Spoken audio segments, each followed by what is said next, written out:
দক্ষিণ চট্টগ্রামের সর্বোচ্চ বিদ্যাপীঠ কক্সবাজার সরকারি কলেজের শিক্ষার্থীদের দীর্ঘদিনের স্বপ্ন অবশেষে বাস্তবায়ন হলো। বন্ধ হয়ে থাকা শামসুল হুদা চৌধুরী ছাত্রাবাস 16 বছর পর সাধারণ শিক্ষার্থীদের দাবির মুখে আবার চালু হয়েছে।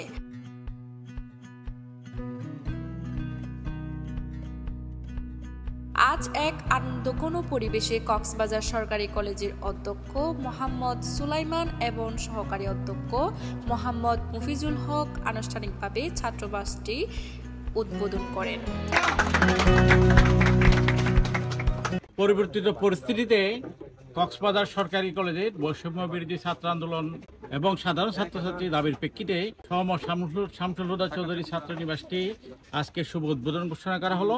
এখানে যারা বসবাস করবে তারা কোনো রাজনীতির সাথে জড়িত থাকবে না, তারা নিউট্রালি থাকবে, সম্পূর্ণ রাজনীতি মুক্ত এই হোস্টেল থাকবে। ছাত্রাবাস চালু হওয়ায় ছাত্রদের মধ্যে দেখা দিয়েছে নতুন আশার আলো। এটা দক্ষিণ চট্টগ্রামের সর্বোচ্চ একটা বিদ্যাপীঠ, এখানে একটা ছাত্রাবাস থাকবে না। আমাদের দূর দূরান্ত থেকে শিক্ষার্থীরা আসে, তারা বৈষম্য বিরোধী ছাত্র আন্দোলনের নেতৃবৃন্দ যারা ছিল তাদের দাবির প্রেক্ষিতে আবাসনের ভোগান্তি কমবে বলে মনে করছেন শিক্ষার্থীরা। আমার নাম কেথেলা চাক, আমার বাড়ি হচ্ছে নাইকনছড়ি। তো আমার মতো যারা দূর দূরান্ত থেকে আসে তাদের জন্য আসলে এটা অনেক উপকৃত হবে। চকরে থেকে আসতাম, অনেক দূর থেকে অনেক কষ্ট হতো। আমি মোহাম্মদ রাকিব, আমি দ্বাদশ শ্রেণী মানবিক বিভাগে পড়াশোনা করছি। বর্তমানে কক্সবাজার সরকারি কলেজে টেকনাফ থেকে থাকতাম। তো টেকনাফ থেকে আসা যাওয়া আমার জন্য খুবই পরিমাণ টাফ ছিল। আমি আকিবুল ইসলাম ইমন, আমি চকরিয়া থেকে। অনুষ্ঠানে উপস্থিত ছিলেন বৈষম্য বিরোধী ছাত্র আন্দোলনের সদস্য রবিউল হাসান, আতাহার সাকিব, ইমাম হোসেন মানিক, মুস্তাফা কামাল, রুবায়েত মোহাম্মদ আদেল, নুরুল ইসলাম নুরু, তুহিন এবং সাধারণ শিক্ষার্থীরা। ছাত্ররা বলেন, এই ছাত্রাবাস চালুর জন্য আমরা দীর্ঘদিন ধরে আন্দোলন করেছি।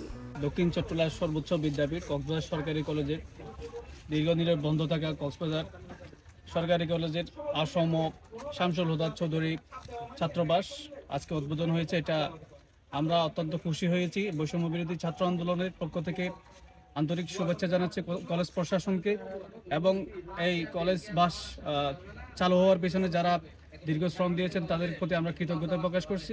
স্বৈরাচারী আওয়ামী লীগের আমলে আর খুলতে পারি নাই, আমরা আবারও আমাদের কক্সবাজার সরকারি কলেজের এই ছাত্রাবাস চালু করতে পেরে খুবই আনন্দিত। 5 আগস্টের পর থেকে এই ছাত্রদের দাবির প্রেক্ষিতে আমরা এই হোস্টেলটা চালু করার জন্য পরিকল্পনা নেই এবং কলেজ প্রশাসনের সহযোগিতায় আমরা এটা চালু করতে পেরেছি। এটার জন্য খুবই আনন্দিত। কলেজ প্রশাসনকে ধন্যবাদ। কোনো রাজনৈতিক মতাদর্শ এখানে যাতে পালিত না হয়, সবাই যার যার মতো করে শান্তিপূর্ণভাবে এখানে অবস্থান করবে, পড়ালেখা করবে, এতটুকুই আমাদের প্রত্যাশা। আমাদের এই হোস্টেল হোক যাতে ছাত্রদের জীবন এবং কেরিয়ার গড়ার পাথেয়, যাতে কোনো রাজনৈতিক দলের স্বার্থ সিদ্ধির হাতিয়ার আমাদের হোস্টেল না হয়, সেদিকে আমাদের সবাইকে খেয়াল রাখতে হবে।